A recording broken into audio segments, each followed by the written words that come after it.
गुड़ीखाल शिवमुनि जयंती पालित। बालेश्वर जिला बस्ता ब्लॉक गुड़ीखाल मुनि समाज आनुकूल्य मुनि समाज संस्थापक सद्गुरुदेव शिवमुनि 142तम जन्म जयंती पालित हो जाइछि।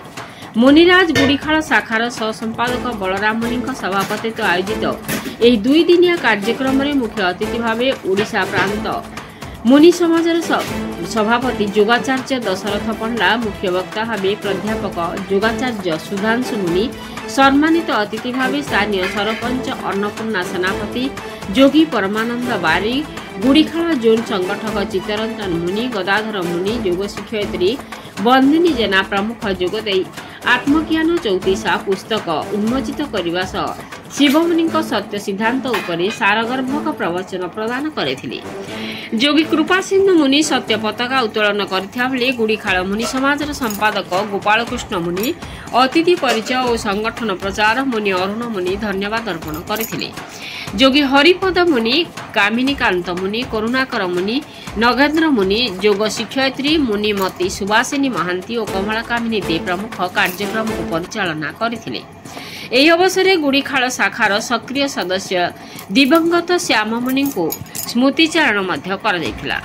जगत कुमार गिरी रिपोर्ट, मसीहा न्यूज।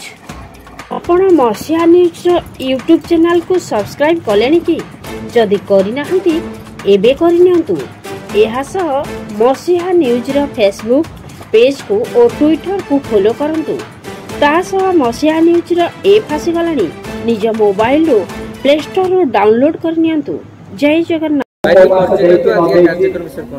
आज हूँ आमर जो अखिल भूमंडलीय सर्वशिरोमणि मुनि समाज संस्थापक जे कि आदिमुनीश्वर जोगेश्वर सद्गुरुदेव शिवमुनि महाराज तांकर 142तम जन्म जयंती ए गुड़ीखाल शाखा पालन कर उद्देश्य आम गुरु एते जन महान गुरु जे कि गोरखपुर उत्तर प्रदेश से जन्मग्रहण करथिले। से आमको 4टी स्तंभ देइचंती योग, स्वास्थ्य और आत्मज्ञान, स्वतंत्र विचार। योग कले मनीष सुख, शांति, आनंद और मुक्ति को प्राप्त करि परिबो। तापई सुचारू रूप से आमर जो अभिज्ञ योग शिक्षक माने अछंती तांको मध्ये आमे आज डाकिचु जे कि आज ओडिशा प्रांत मुनि समाज जो अध्यक्ष जे अछंती से आमर योगाचार्य दशरथ मुनि जी से मध्ये आम गहन उपस्थित अछंती एवं लोक मान को आमे सचेतन करूचु जे योग करंतु। योग द्वारा आपण माने निश्चित जहाँकि आम शास्त्र रे वर्णना करा जायछि, वेद, उपनिषद, गीता, भागवतर मध्य प्रमाण दिया जायछि।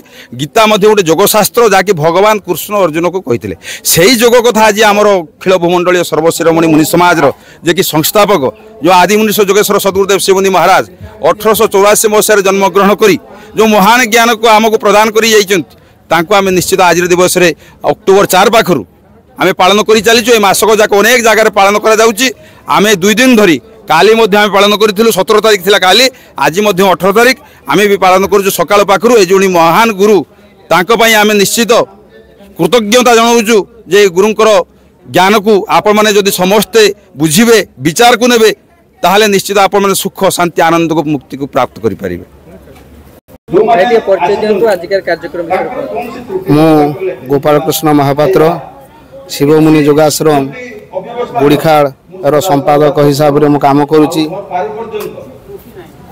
आज अखिल भूमंडलीय सर्वशिरोमणि मुनि समाज संस्थापक आदिमुनीश्वर जोगेश्वर शिवकुमार शास्त्री 142तम जन्म जयंती उत्सव महासमारोह पालन होउची। प्रत्येक वर्ष अक्टोबर 4 तारिख ठारू गोटे मास पर्यंत शिवमुनि जन्म जयंती पालन करा जाए। मुनि समाजर शिवमुनि होउचंती सद्गुरुदेव शिवमुनि महाराज होउचंती मुनि समाजर उद्भावक। मुनि समाज योग, स्वास्थ्य, आत्मज्ञान, स्वतंत्र विचार प्रचार करे। अंधविश्वास किभली भाव में आम भीतर दूर है मुनि समाजर आपणकर समाज रे सत्य ज्ञान आपणकर प्रचार होबो। सेहि पई आपणकर सत्संग माध्यम रे, योग माध्यम रे लोकन को शिक्षा प्रदान करि आसुअछि। गुड़ीखाल आश्रम 1987 मसीह स्थापित होता। आज दीर्घ 1987 मसीहा ठारू 2025 पर्यंत निरवच्छिन्न भावे मुनि समाज योग, स्वास्थ्य, आत्मज्ञान प्रचार करुच्ची। यही मुनि समाज गुड़ीखाल मोर बापा योगाचार्य मनमथ मुनि स्थापन करथिले। ତାଙ୍କର ତତ୍ତ୍ୱାବଧାନରେ ଦୀର୍ଘ ବର୍ଷ ମୁନି ସମାଜର କାର୍ଯ୍ୟ ଚାଲୁଥିଲା।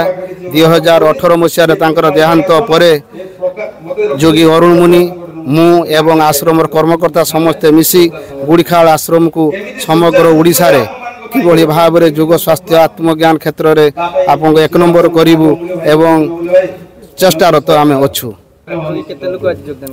ଆଜି ପାଖାପାଖି 400ରୁ 500 ଲୋକ ଯୋଗଦାନ କରିଛନ୍ତି।